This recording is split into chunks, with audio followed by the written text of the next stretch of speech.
Welcome back to my YouTube channel.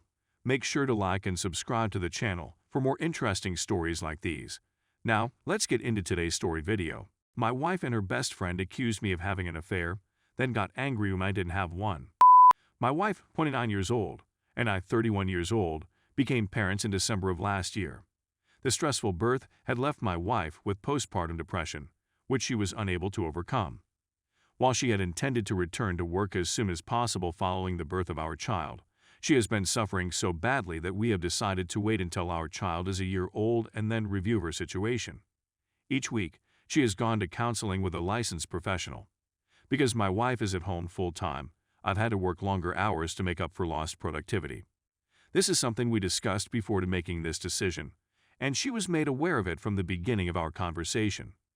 In the last few weeks, I received a call from my boss about a project that would need a significant amount of overtime in a short period of time.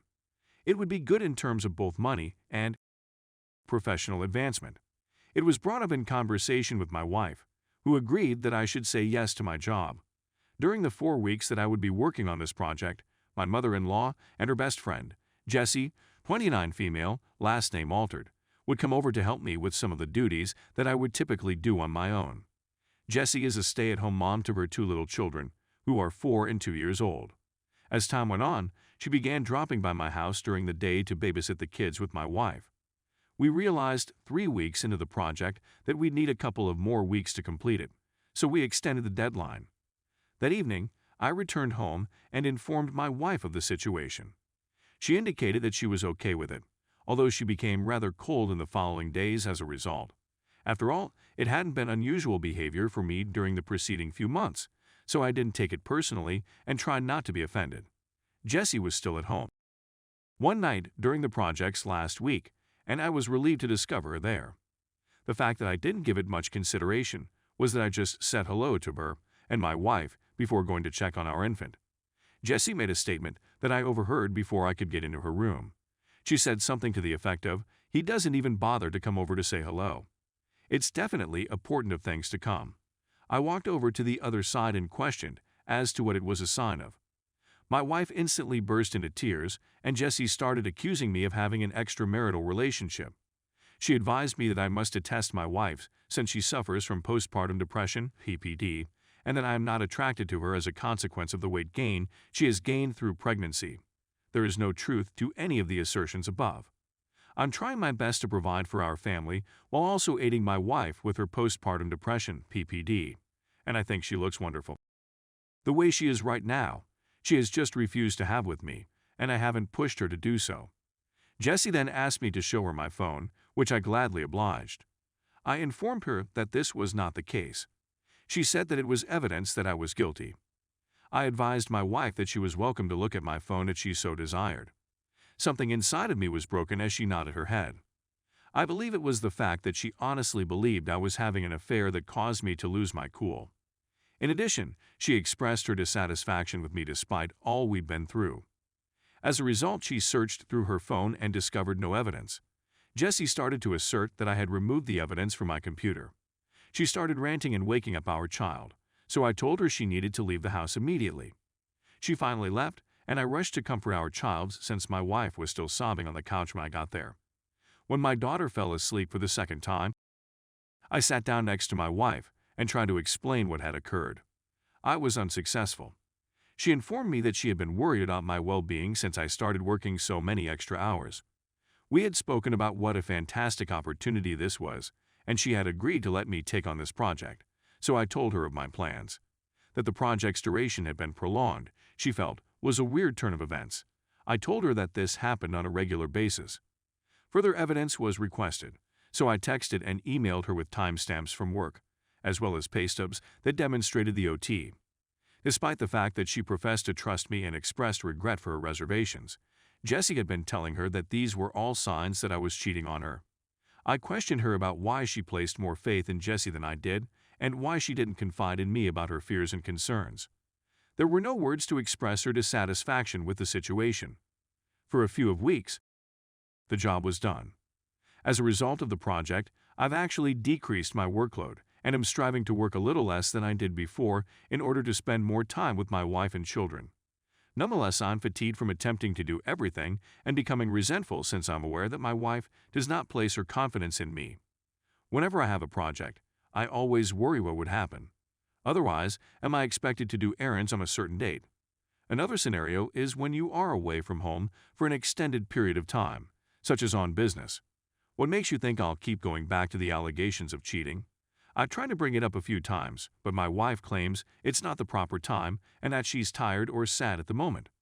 Even though I make an effort to be conscious of her feelings, I'm beginning to worry whether this means I'll never have any of my own. Nothing seems to be working for me right now. What are your thoughts on the best course of action for me? Update. I appreciate everyone's suggestions and encouragement in response to my last post. As many of you have pointed out, it should have been obvious. I need to get professional help and begin caring for my own mental health. I thank you all for your suggestions. An update has been requested by a small number of people, so I'm sending one, but it's not a very upbeat one.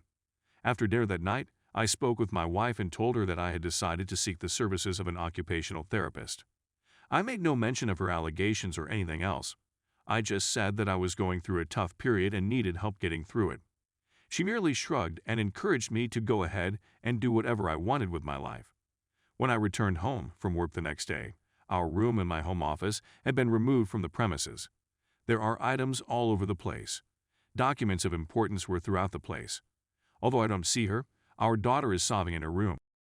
My wife has left her alone, and her cell phone has been shut off as a result of this. I reach out to my in-laws as well as a few friends, but no one has seen or heard anything about her. I'm growing more anxious, so I call my mother and ask if she would mind watching the kids while I go look for her. My wife arrives at the house before my mother. Jessie is in charge of the driving. The only person that comes inside the house is my wife, not Jessie. She hasn't returned since I kicked her out for being offended by my behavior. Her tears demonstrates that she is clearly distressed. So, I'm curious about what happened. For a brief moment, I believe the house had been plundered.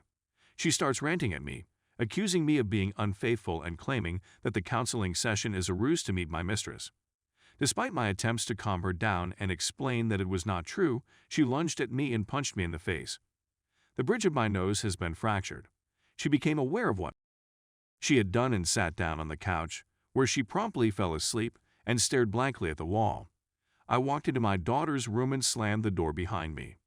I contacted my mother to let her know what had happened. She was already on her way, and my mother-in-law to urge her to come over and care after my wife, which she graciously agreed to do. I packed a bag for my child and we were on our way as soon as my mother arrived. My wife didn't even bother to lift a brow. We dropped my kid up with my father and then went to the emergency department for my nose bleeding problem. My mother's brand new Subaru was splattered with scarlet blood. For the time being, my child and I are staying with my parents, while my wife is staying with her folks. A restraining order against Jessie is something I'm thinking about pursuing. My wife and I have decided to end our marriage. I adore her, but I will not live with someone who is harmful to me and who has the potential to hurt our child. I'm not going to file for divorce just yet, hoping that my wife will get the treatment she needs and that we will be able to come to an agreement. It has been brought to my attention by my in-laws that they are contemplating inpatient treatment at a local hospital. However, in the event of a custody disagreement, I will have everything documented. The fact that this is not my wife and that this is a mental disease causes my heart to ache.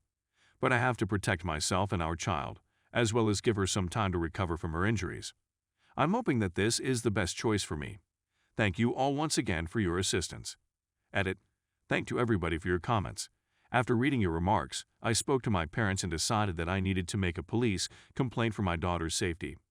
I'm on my way to the station right now.